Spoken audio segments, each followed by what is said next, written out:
Hello everyone, my name is Devanshu Saxena और इस video में हम बात करने वाले हैं हेलो एल्केन्स और हेलो एरीन्स की, जो कि हमारा ये बेसिकली लास्ट वीडियो है इस चैप्टर का। इस चैप्टर के बाद, इस वीडियो के बाद में ये चैप्टर ऑलमोस्ट खत्म हो जाएगा। उसके बाद हम एक्सरसाइजेस की तरफ मूव ऑन करेंगे। तो प्लीज़ अगर आपने इससे पहले वीडियोज़ नहीं देखी हैं तो वो वीडियोज़ देख लीजिए और प्लीज़ सब्सक्राइब कर लीजिए और शेयर कर दीजिए वीडियो, तो आपको और भी अच्छे से समझ में आएगा वीडियो को और बाकी लोगों तक भी मदद पहुंचेगी। So let's start with the haloalkanes and haloarenes part 3। तो बेसिकली इस जो वीडियो है, इस वीडियो में हम टॉपिक कवर करने वाले हैं chemical properties of hello arenes and poly halogens, जो कि ये सब लास्ट टॉपिक्स हैं इस चैप्टर के। ओके, तो let's start with the chemical properties of hello arenes. Chemical properties of hello arenes मतलब हेलो एरीन्स जो है वो कौन कौन सी केमिकल प्रॉपर्टीज है, वो उनके कौन कौन से केमिकल रिएक्शंस होते हैं। ओके, तो केमिकल रिएक्शंस यानी कि chemical properties, chemical properties of hello arenes. Hello arenes आपको पता है हेलो एरीन्स क्या होते हैं? हेलो एरीन्स में मतलब कोई बेंजीन टाइप का स्ट्रक्चर है या बेंजीन स्ट्रक्चर है, उस पर अगर क्लोरीन, फ्लोरीन, ब्रोमीन, आयोडीन कुछ भी ऐसे हेलोजन लगे हैं तो इनको बोला जाता है हेलो एरीन्स। हेलो से आपको पता लग रहा है, हेलो मतलब हेलोजन, एरीन्स मतलब बेंजाइलिक स्ट्रक्चर या बेंजीन स्ट्रक्चर। ओके, तो फर्स्ट हमारा जो केमिकल जो रिएक्शन है जो कि हेलो एरीन्स में होता है वो बेसिकली होता है, वो होता है न्यूक्लियोफिलिक सब्स्टिट्यूशन।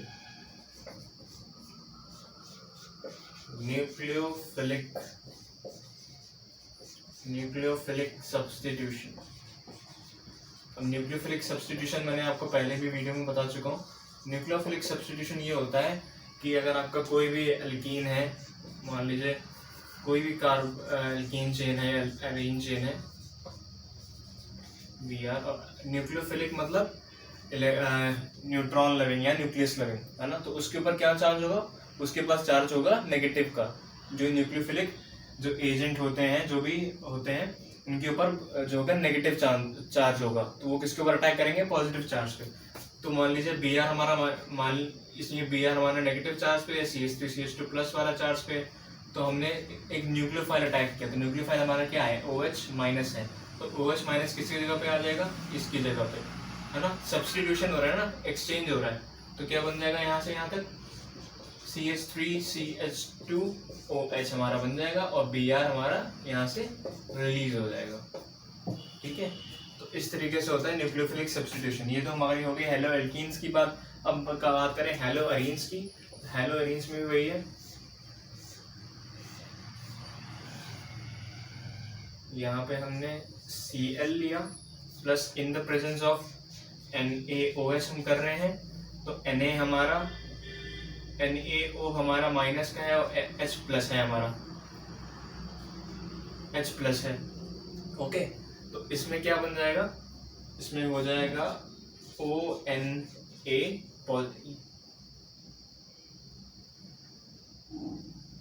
ये नेगेटिव, ये भी पार्ट नेगेटिव है, Cl माइनस, तो H प्लस और Cl माइनस रिलीज हो जाएंगे, तो यहाँ बन जाएगा हमारे पास में ONA ऊपर चला जाएगा और ये हमारी हो जाएगी बेंजीन रिंग। इसके बाद हम अगर इसका हाइड्रोलिसिस करें H प्लस OH माइनस के बाद के साथ में, तो फिर ये क्या हो जाएगा? ये पॉजिटिव है, ये नेगेटिव है ना, और ये पॉजिटिव है, ये नेगेटिव है, तो कैसे हो जाएगा? ये सब्स्टिट्यूट हो जाएगा, फिर ये क्या बन जाएगा? OH और बेंजाइलिक स्ट्रक्चर यहाँ पे ये बन जाएगा और NaOH यहाँ से फिर से रिलीज हो जाएगा। तो ये है हमारा न्यूक्लियोफिलिक सब्स्टिट्यूशन रिएक्शन। ओके, तो ये था न्यूक्लियोफिलिक सब्स्टिट्यूशन रिएक्शन। इसका फिर अगर एक और एग्जांपल ले लेते हैं, Cl, नाइट्रो ग्रुप यहाँ पे हमारा लगा है मेटा पोजीशन पे, Meta ortho, para Meta ortho, तो यहाँ पे हमने NaOH लिया, फिर से वही चीज़ NaO माइनस H प्लस और Cl माइनस, फिर यहाँ से उधर पहुँच जाएगा, क्या हो जाएगा इस बार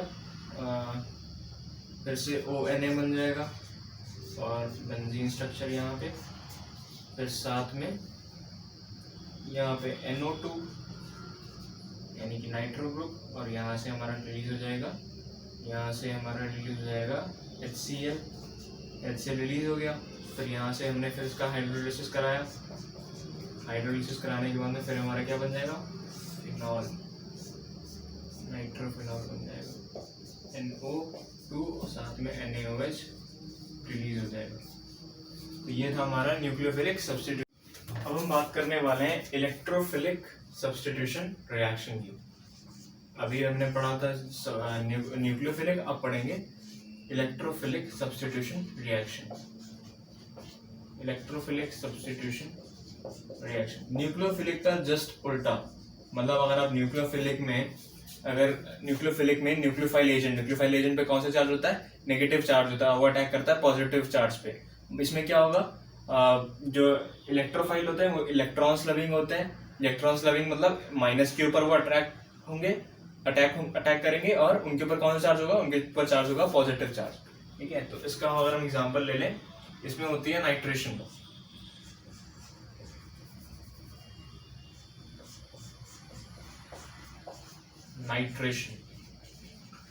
नाइट्रेशन से समझ में आ रहा है HNO3 यानी कि नाइट्रिक एसिड, आप इसको कोरिलेट कर सकते हो। फिर अब बात करें कि इसका नाइट्रेशन होगा कैसे। कोई भी अगर आप हेलोअरीन ले लेते हो और Cl हमने यहाँ ले लिया, प्लस ले लिया HNO3, और अगर HNO3 को हम इसको डिसोसिएट करें तो किस में डिसोसिएट होगा, ये हो जाएगा OH माइनस में और NO2 प्लस में, है ना। तो लेकिन इस बार न्यूट्रोफिलिक सब्स्टिट्यूशन रिएक्शन में क्या होता था, OH जो होता था वो जाके अटैक करता था, लेकिन इस बार क्या होगा, इस बार होगा NO2 जाके अटैक करेगा, सीधा NO2 अटैक करेगा। तो ये हो जाएगा, इसके बेसिकली दो प्रोडक्ट बनेंगे, ध्यान रखिएगा, एक माइनर प्रोडक्ट और मेजर प्रोडक्ट, और ये अटैक करेगा मेटा पोजीशन पे। ये होती है मेटा पोजीशन, मेटा, ये होती है ऑर्थो, और ये होती है पैरा। तो जो NO2 प्लस होता है वो दो जगह पे अटैक करता है, मेटा पे, पैरा पे, या तो यहाँ करेगा या यहाँ करेगा या यहाँ करेगा। ये जो अलग अलग जो उसकी अपोजिट साइड्स है वो भी सेम होती है। अगर ये मेटा है तो ये भी मेटा होगी, ये ऑर्थो है तो ये भी ऑर्थो है, और ये पैरा है तो ये भी पैरा होगी, है ना। तो इसमें बेसिकली दो टाइप के प्रोडक्ट बनते हैं, minor product and major product. जब NO2 हमारा मेटा पोजीशन पे जाके अटैक करेगा तो ये होगा माइनर प्रोडक्ट, और अगर पैरा पोजीशन पे अटैक करेगा NO2 तो हो जाएगा हमारा ये मेजर प्रोडक्ट, माइनर और मेजर। ओके, ये हो जाएगा माइनर और मेजर। इसी तरीके से एक और इसमें हम ले सकते हैं second part, Friedel-craft alkylation and acetylation.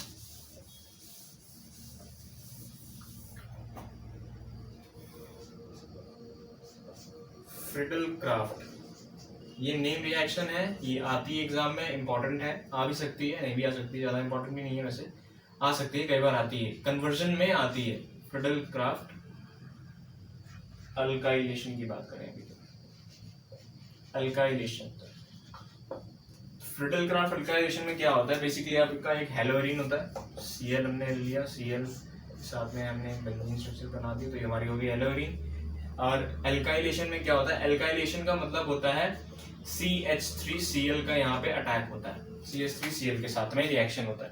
तो CH3Cl में अगर हम डिसोसिएट करें CH3 प्लस और Cl माइनस, फिर से ये क्या करेगा, दो जगह पे अटैक करेगा, मेटा पे और इस पे पैरा पे। तो फिर से इसके माइनर प्रोडक्ट बनेगा, मेजर प्रोडक्ट बनेगा, Cl बेंजीन स्ट्रक्चर, यहाँ पे CH3, और फिर से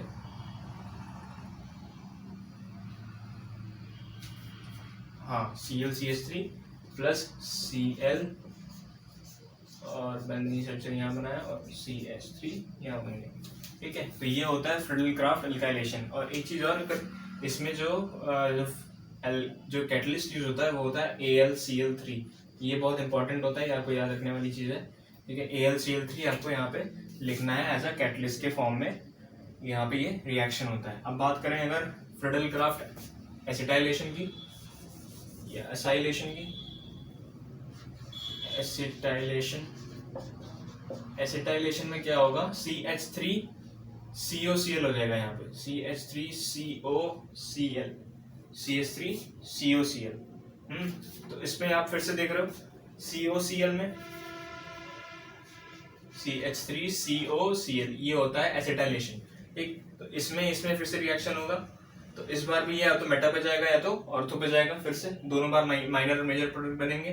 ठीक, तो इसमें क्या है, Cl माइनस और CH3CO प्लस, फिर यहाँ अटैक करेगा, क्या बनेगा, CH3, ये हो जाएगा यहाँ पे COCH3, COCH3, और यहाँ पर भी COCH3। ठीक है, दो प्रोडक्ट बन जाएगा, माइनर और मेजर प्रोडक्ट, माइनर और मेजर प्रोडक्ट। ठीक है, तो ये हो गया हमारा इलेक्ट्रोफिलिक सब्स्टिट्यूशन रिएक्शन। अब बात करेंगे reactions with metal.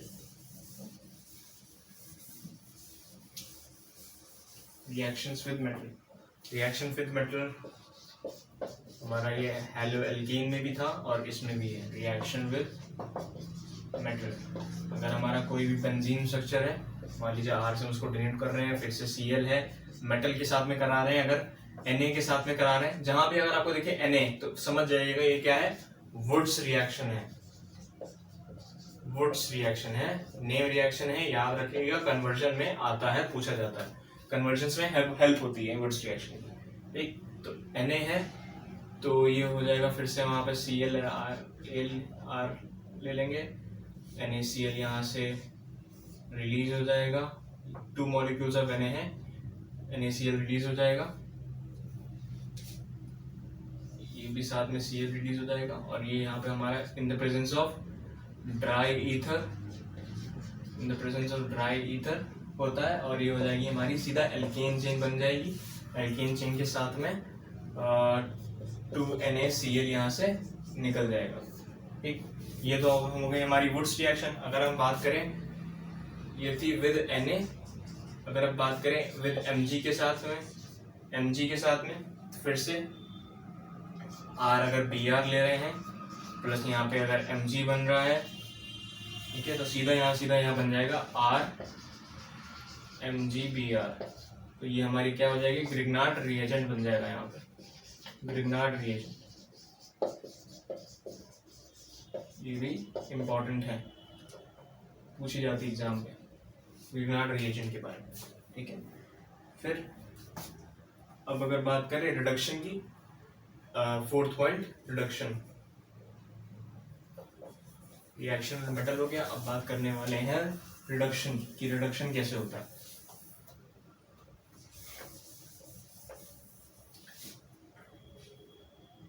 Fourth point reduction, reduction में क्या है, रिडक्शन में है यहाँ पे आपकी बेंजीन स्ट्रक्चर बन गई, यहाँ पे Cl बन गया। रिडक्शन वाला रिडक्शन मतलब क्या होता है, एडिशन ऑफ हाइड्रोजन, है ना, तो 2 मॉलिक्यूल्स ऑफ ये हो गया, फिर उसके बाद में सीधी ये हमारा HCl यहाँ से रिलीज हो जाएगा, और सीधा यहाँ बचेगी क्या, हमारी बेंजीन स्ट्रक्चर बचेगा, और HCl यहाँ से रिलीज हो जाएगा। ये है हमारा रिडक्शन। ठीक, अब हम बात करने वाले हैं पॉलीहेलोजेंस के बारे में। ये 1-2 मार्क्स के आते हैं। मान लीजिए अगर DDT है तो उसका स्ट्रक्चर बनाने को आ जाएगा, यूजेस बताने को आ जाएंगे, तो ये बहुत इंपॉर्टेंट पार्ट है, इसको ध्यान में याद रखिएगा, जितनी प्रैक्टिस हो सके उतनी प्रैक्टिस करिएगा। DDT हो गया, क्लोरोफॉर्म हो गया, आइडोफॉर्म, बहुत सारी चीजें होती हैं। मैं बात करने वाला हूँ पॉलीहेलोजेंस की।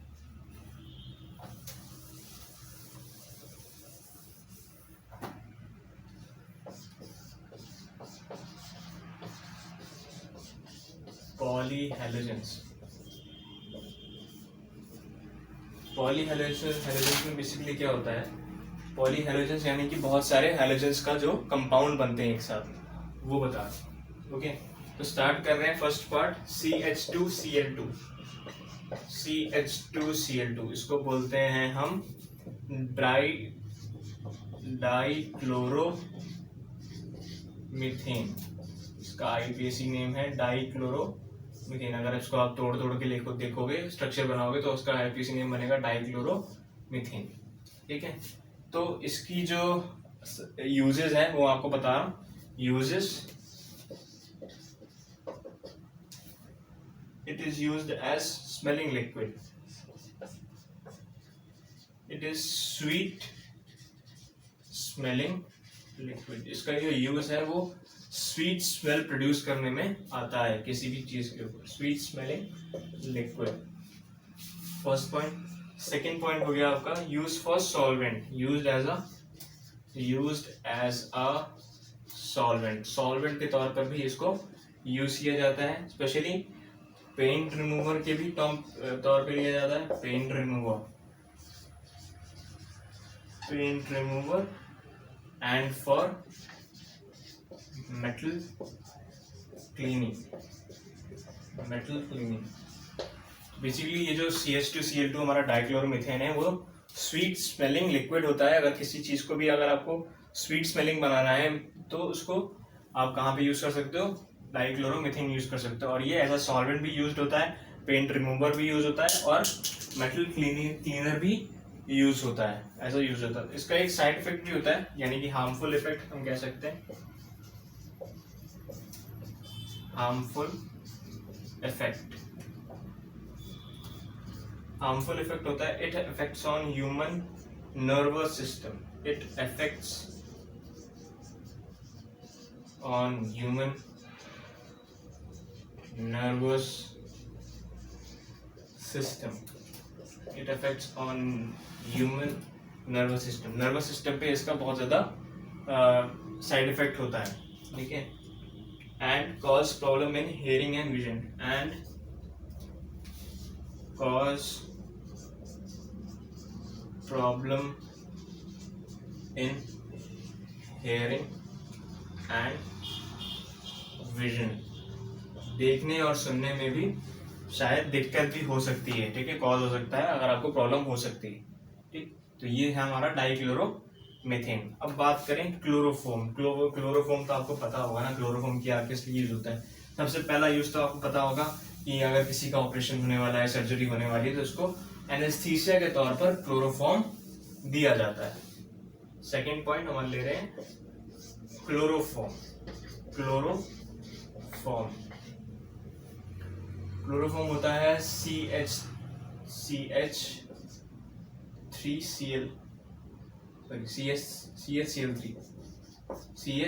हमारा होता है क्लोरोफॉर्म। इसकी मेथड ऑफ प्रिपरेशन क्या है? मेथड ऑफ प्रिपरेशन है CHCl3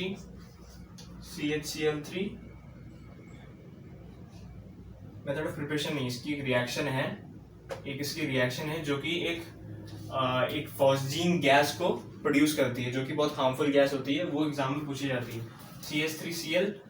CH3Cl3 plus half O2, ये बन जाता है COCl2 plus HCl, COCl2 plus HCl। जो CaCl2 होती है, ये होती है फॉस्जीन गैस। ये होती है बहुत ज़्यादा डेंजरस। जैसे कि होता है, जैसे कोई भी मान लीजिए गैस लीक हो गई है ना, गैस लीक हो गई तो कभी कभी इसका ऑक्सीडेशन ओनली हो गया, मान लीजिए क्लोरोफॉर्म का ऑक्सीडेशन हो गया, तो फॉस्जीन गैस कभी कभी बन जाती है और वो बहुत डेंजरस होती है, ठीक है।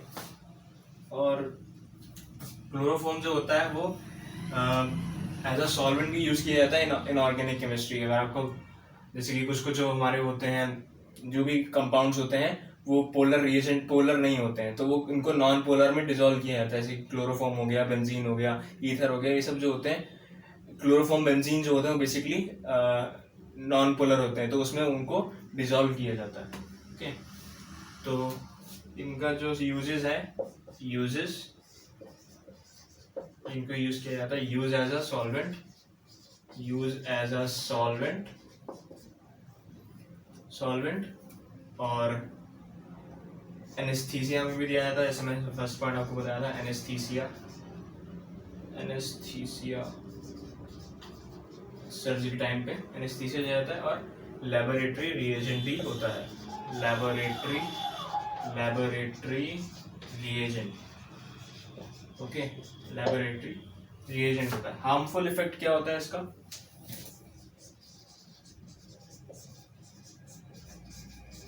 हार्मफुल इफेक्ट ये होता है, storage of chloroform should be done carefully because it react with oxygen to form phosgene gas, poisonous gas. वही जो ये थी, इसका जो ये जो रिएक्शन था वही चीज है। इसको बोलते थे, इसमें इसका जो हार्मफुल इफेक्ट है ये, it should be stored carefully because it reacts with oxygen to produce poisonous gas जो कि जिसको हम बोलते हैं फॉस्जीन गैस।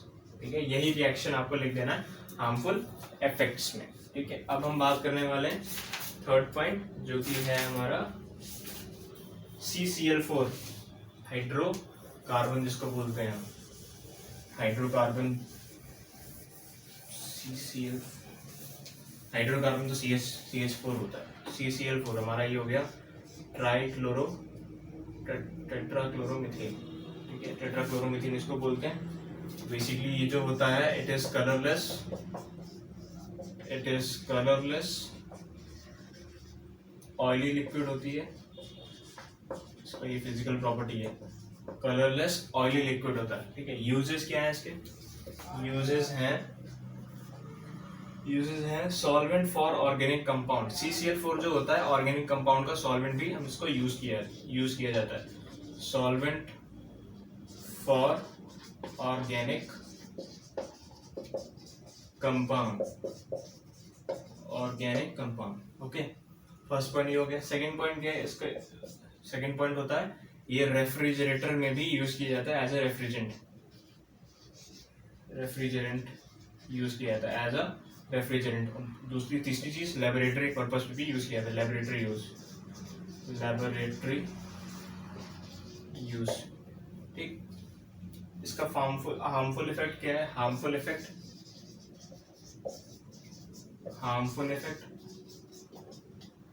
कार्सिनोजेनिक होता है। कार्सिनोजेनिक और depletion of ozone layer deplete होती है। डिप्लीशन ऑफ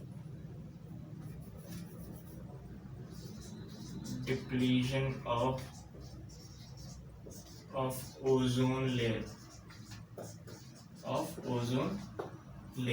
ठीक है, तो ये थे इसके यूजेस और इसके हार्मफुल इफेक्ट किसके? CCl4 के। ओके,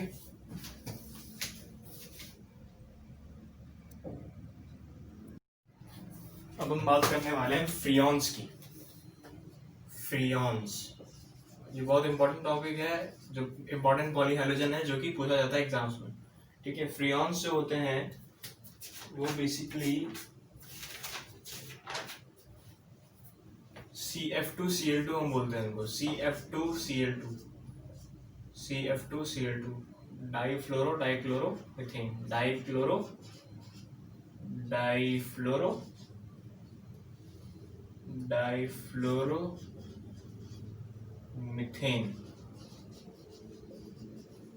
ठीक है, और ये हो जाएगा 1,1 पोजीशन पे। ये इसकी IUPAC नेम होती है, डाइफ्लोरोमीथेन। तो इसका ये यूजेस हैं, ये पूछा जाता है यूज क्या है इसका। तो यूज जो होते हैं वो बेसिकली रेफ्रिजरेंट के तौर पर इसको लिया जाता है as a refrigerant. It is used as a refrigerator में यूज किया जाता है। क्लोरोफ्लोरोकार्बन होते हैं जिसको हम बोलते हैं, जो कि ओजोन डिप्लीशन में करते हैं, जो ओजोन डिप्लीट करते हैं उसको क्लोरोफ्लोरोकार्बन बोलते हैं। ठीक, डिओड्रेंट्स में भी इनको यूज किया जाता है। डिओड्रेंट्स में तो हमारे डिओड्रेंट्स होते हैं जो, उनमें इनकी CF2Cl2 यानी कि फ्रियॉन्स का यूज होता है। ठीक, हार्मफुल इफेक्ट वही है, अगर क्लोरोफ्लोरोकार्बन है, हार्मफुल इफेक्ट अगर क्लोरोफ्लोरोकार्बन है तो सीधी सी बात है डिप्लीशन करेगा किसका? ओजोन लेयर का। Depletion of ozone layer. Okay, ये हो गया फ्रियॉन्स। अब बात करते हैं, ये ध्यान रखिएगा, ये इंपॉर्टेंट है बहुत, ये आता है एक एक मार्क्स में आता है, यूजेज और उसके हार्मफुल इफेक्ट। ठीक है, अब हम बात करने वाले हैं डीडीटी की। डीडीटी ओके, तो डीडीटी जो होता है, इसका जो पहले स्ट्रक्चर पूछा जाता है, बहुत कॉम्प्लेक्स स्ट्रक्चर होता है इसका, मतलब उतना भी नहीं होता, मतलब ठीक ठाक होता है। देख लीजिए, Cl3 CHC